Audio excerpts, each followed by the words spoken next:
IPL match number 14 ഇന്നലെ അവസാനിച്ചപ്പോൾ തുടർച്ചയായ രണ്ടാം വിജയമായിരുന്നു ഗുജറാത്ത് നേടിയത്. അതുകൊണ്ട് ഈ മത്സരത്തിന്റെ ഒരു കംപ്ലീറ്റ് റിവ്യൂ ആണ് ഈ വീഡിയോയിലൂടെ നമ്മൾ കാണാൻ പോകുന്നത്. വീഡിയോയിലേക്ക് കടക്കുന്നതിന് മുൻപായി ഇതുപോലെ കൂടുതൽ IPL വാർത്തകൾക്ക് വേണ്ടി ഈ ചാനൽ മറക്കാതെ സബ്സ്ക്രൈബ് ചെയ്യൂ. ഇന്നലെ ടോസ് ലഭിച്ച ഗുജറാത്ത് ബൗളിംഗ് തിരഞ്ഞെടുത്തപ്പോൾ വളരെ മികച്ച തുടക്കമായിരുന്നു സിറാജ് അർഷാദ് ഖാൻ ജോഡി GTക്ക് നൽകിയത്. അർഷാദ് ഖാൻ കോഹ്ലിയെയും സിറാജ് സോൾട്ടിനെയും പടിക്കലിനെയും പുറത്താക്കി 38-3 എന്ന നിലയിലേക്ക് RCBയെ പവർ പ്ലേയിൽ എത്തിച്ചിരുന്നു. ശേഷം 6-ാം ഓവറിൽ ഇശാന്ത് പട്ടിദാറിനെ കൂടി പുറത്താക്കിയതോടെ ഒരു വലിയ ടോട്ടൽ മത്സരത്തിൽ വരാനുള്ള സാധ്യതകൾ അവസാനിച്ചിരുന്നു. പിന്നീട് ജിതേഷ്, ലിവിങ്സ്റ്റൺ, ടിം ഡേവിഡ് എന്നിവരുടെ ഇന്നിംഗ്സാണ് 169 എന്ന ബിലോ പാർ സ്കോറിലേക്ക് RCB എത്തിച്ചത്. ഗുജറാത്തിന്റെ ഫീൽഡിംഗ് സ്റ്റാൻഡേർഡ് കുറച്ചുകൂടി നല്ലതായിരുന്നുവെങ്കിൽ RCBയുടെ ടീം ടോട്ടൽ 150 തന്നെ കടക്കാനുള്ള സാധ്യത തന്നെ മത്സരത്തിലില്ലായിരുന്നു. 54 നേടി ലിവിങ്സ്റ്റന്റെ മാത്രം 3 ചാൻസായിരുന്നു GT കളഞ്ഞത്. ബേസിക്കലി പിച്ച് ടൂ പേസ്റ്റ് ആണ് എന്ന് മനസ്സിലാക്കാതെ ഓവർ അഗ്രസീവ് ആകാൻ നോക്കിയാണ് RCB ടോപ്പ് ഓർഡർ താരങ്ങൾ വിക്കറ്റ് വലിച്ചെറിഞ്ഞത്. ബട്ട്ലർ, സുദർശൻ ജോഡി ബാറ്റ് ചെയ്ത രീതിയും RCB താരങ്ങൾ ബാറ്റ് ചെയ്ത രീതിയും ഈ ഡിഫറൻസ് കൃത്യമായി തന്നെ എടുത്തു കാണിക്കുന്നുണ്ടായിരുന്നു.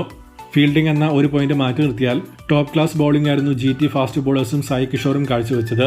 സിറാജ് ഈ ഗെയിം കുറിച്ച് പേഴ്സണലായി എടുത്ത് പന്തെറിയുന്നത് പോലെ തോന്നിയിരുന്നു. പ്രസിദ്ധ് കൃഷ്ണ കഴിഞ്ഞ മത്സരത്തിലെ അതേ ഫോം ഇന്നലെയും തുടർന്നിരുന്നു. പിച്ചിന്റെ കണ്ടീഷൻസ് കൃത്യമായി മനസ്സിലാക്കി ഹാർഡ് ലെങ്തുകൾ തന്നെ ഉപയോഗിക്കാൻ സിറാജ്, കൃഷ്ണ തുടങ്ങി രണ്ടുപേരും പ്രത്യേകം ശ്രദ്ധിച്ചിരുന്നു. അതിന്റെ റിസൾട്ടും അവർക്ക് കിട്ടിയിരുന്നു. ആകെ GT ബോളിംഗിൽ ഒരു വീക്ക് ലിങ്കായി തോന്നിയത് ഇന്നലെ റാഷിദ് ഖാൻ മാത്രമായിരുന്നു. ഒട്ടും കൺട്രോൾ ഇല്ലാതെ നോർമലി റാഷിദിന്റെ ഭാഗത്തു നിന്ന് കാണാൻ സാധിക്കാത്ത ബോളിംഗ് ആയിരുന്നു താരം കാഴ്ചവെച്ചത്. ടൈമിങ്ങിന് വേണ്ടി നന്നായി സ്ട്രഗിൾ ചെയ്തിരുന്ന ലിവിങ്സ്റ്റന്റെ പാഡിലേക്ക് തന്നെ പന്തിട്ട് കൊടുത്തായിരുന്നു ഇന്നലെ 3 6 റാഷിദ് വഴങ്ങിയത്.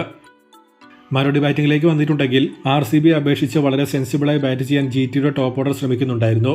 ആദ്യ 3 ഓവറിൽ പിച്ചിന്റെ പേസ് നോക്കി പതിയെ കളിക്കാൻ ശ്രമിച്ച് 4-ാം ഓവർ മുതൽ അറ്റാക്ക് ചെയ്യാനായിരുന്നു ഓപ്പണർ ശ്രമിച്ചത്.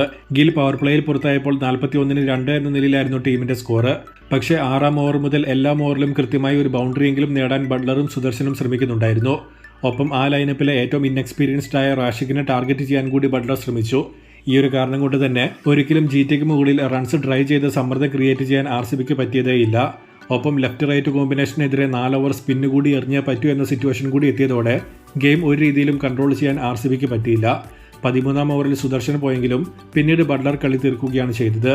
ചിന്നസ്വാമി പോലെ ഒരു ട്രാക്കിൽ 7 ഹോം മത്സരങ്ങൾ കളിക്കുന്ന RCBക്ക് മിഡിൽ ഓവേഴ്സ് കൺട്രോൾ ചെയ്യാൻ പറ്റുന്ന ഒരു ക്വാളിറ്റി സ്പിന്നർ ഇല്ല എന്ന പോരായ്മ എടുത്തു കാണിച്ച ഒരു മത്സരം കൂടിയായിരുന്നു ഇത്.